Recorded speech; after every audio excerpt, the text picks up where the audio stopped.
I get this question a lot. How did you get started roasting?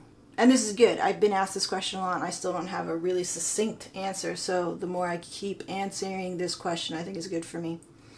How did I get started? I started in 2018 and my husband and I had always been talking about products way before I got started in coffee. We had been thinking about how to exit wedding photographer for a long time. I don't think it's going to happen very soon. It will happen, I think, eventually, possibly. That's really up to him. I will exit wedding photography at some point. At some point I will. But we had been talking about products, and we had tried our hand at a couple of things. Some really heartless sort of products like Amazon fulfillment, jewelry. We were slanging gold for a minute, literally a minute. And finally, I think it came up in conversation. We were in the car. I remember we were in the car and I was saying I was wanting to buy another bag of coffee. And at this point, I was buying specialty coffee. I was spending upwards into $20 a bag. And that looked expensive to him. And he goes, why don't you save money and you can roast your own? I was like, you can't roast your own. He's like, no, look, you could do all this. And I was like, oh yeah, I've seen this like Jean Cafe before where it rotates and that's kind of cool too and everything. And I'm like, I don't know. It doesn't seem that cool. I mean, it's kind of, to me it was a little just too rudimentary. And he kept pushing this idea. He's like, well, maybe if you love it, you can come up with a product for us and we can finally leave photography. That's the truth,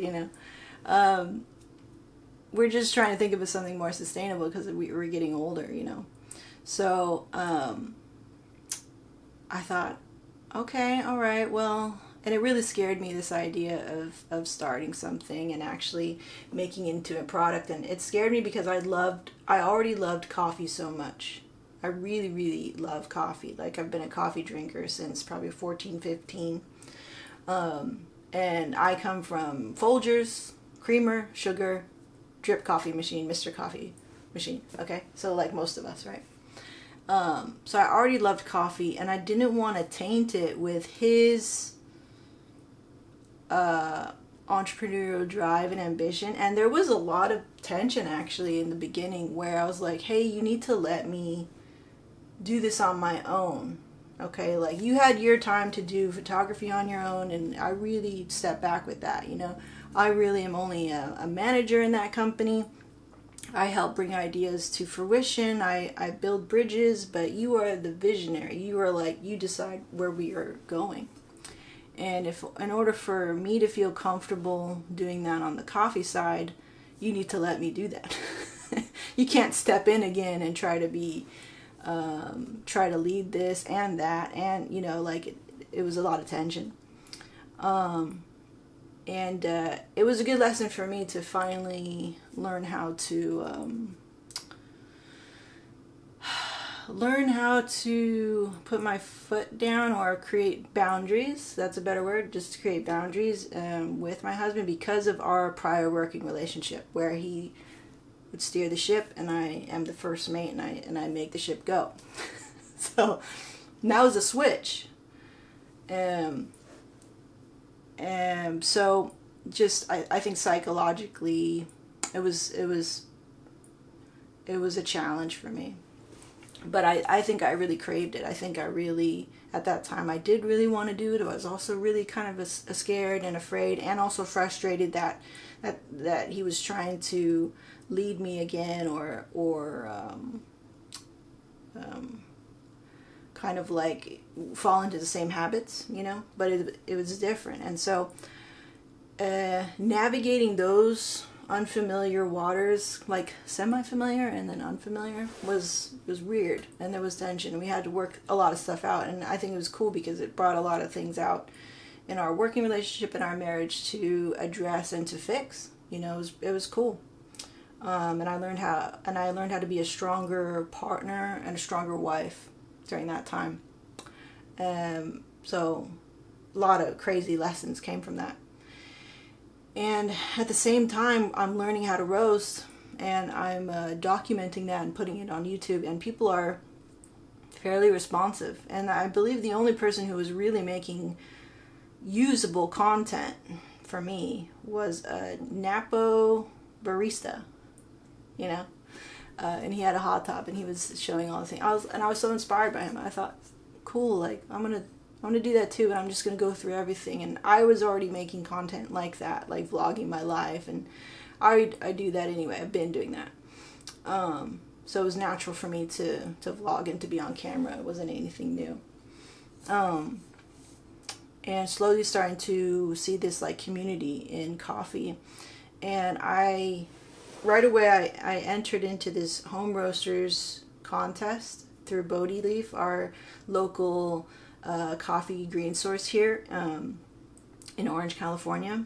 And I also did like a cupping class there too, and I learned so much from Jared, who's now at Essay Coffee, has his own coffee source now. But it was during that time, during that contest and that cupping class, and that time that I was figuring out that coffee does not have to hold up this face of fakeness. It's really, really, really about the coffee. And you as the individual you can just become a guide, a vessel, a means of a conduit for sharing this incredible word of coffee with other people who don't know anything about coffee in this way, in this really special way that we know about coffee, and how it's grown and harvested and makes it to our doors every morning. I slowly started to humble myself with coffee and coffee roasting. I think that was the most, important thing to note about that time, that I was changing my perspective about coffee. I was like coffee, how I used to believe was, did that mean weak coffee? You know, I'll get into that in another video. Me roasting coffee and tasting coffee at its greatest doesn't belittle the drip coffee and nostalgia coffee that I used to grow up and drink experience. And it came to show me that coffee in all of its forms, whether it's that's your parents' coffee or it's the super third wave water coffee that you're drinking, 97 points, whatever it is, it's all the same, which is it's love. That's the best word I could use to describe it. Coffee is love, whether it's that type of coffee or really highbrow coffee. At the end of the day, you're drinking something that somebody put their heart and soul into.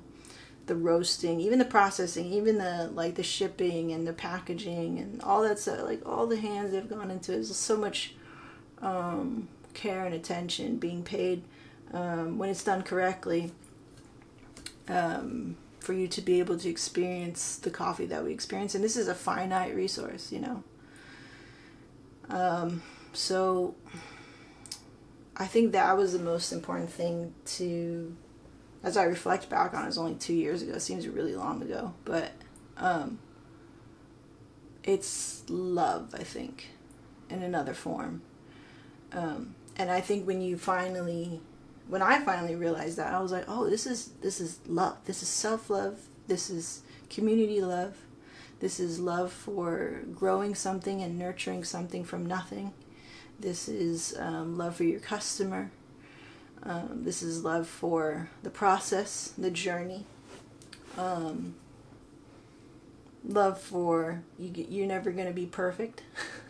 Love for the wabi-sabi, right? The imperfection of it all.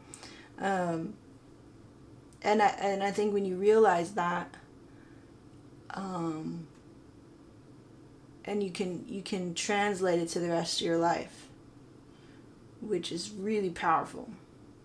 And you can do this with anything. Like, you know, if I decided to be like a leather worker, you could see how much time and energy goes into crafting leather products.